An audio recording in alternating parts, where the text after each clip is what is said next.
बोल सच्चा दरबार की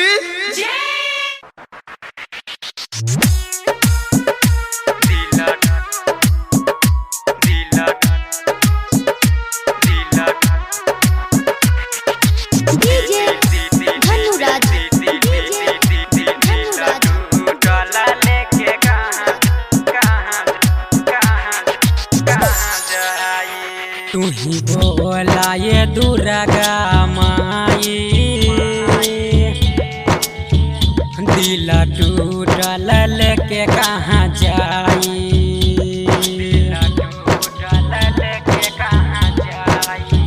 तू ही बोला ये शेरा वाली माई, दिल टूटल लेके कहाँ जाई। तू हमारा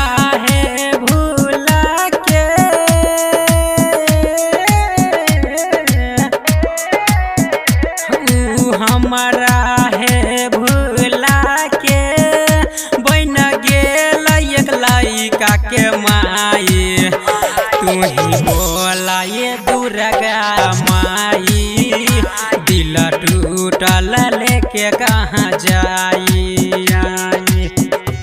दिल टूटल लेके कहाँ जाई, कहाँ जाई, कहाँ जाई।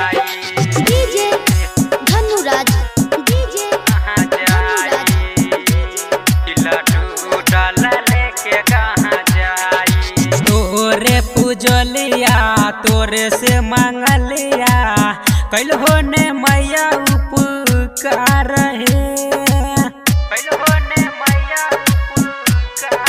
सुनो ना छोरी के उगेलई हमर नहीं भेलई, झूठे के कैल कई प्यार है बन गेलई केहन कठोर है।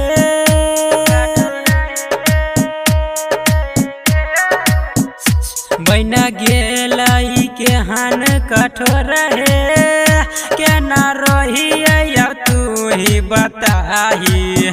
तू ही बोला ये दुर्गा माई, दिल टूटल लेके कहाँ जाई।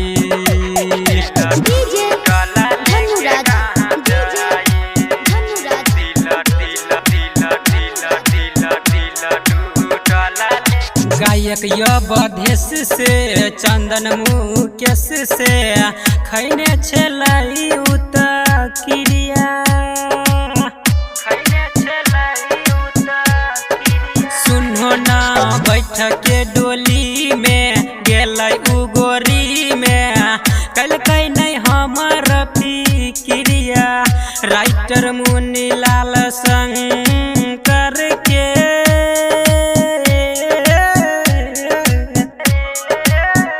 राइटर मुनीलाल शंकर के दिल कोई उतरुलाए। तू ही बोला ये दुर्गा माई, दिल टूटल लेके कहाँ जाई। झकास रिकॉर्डिंग स्टूडियो समस्तीपुर।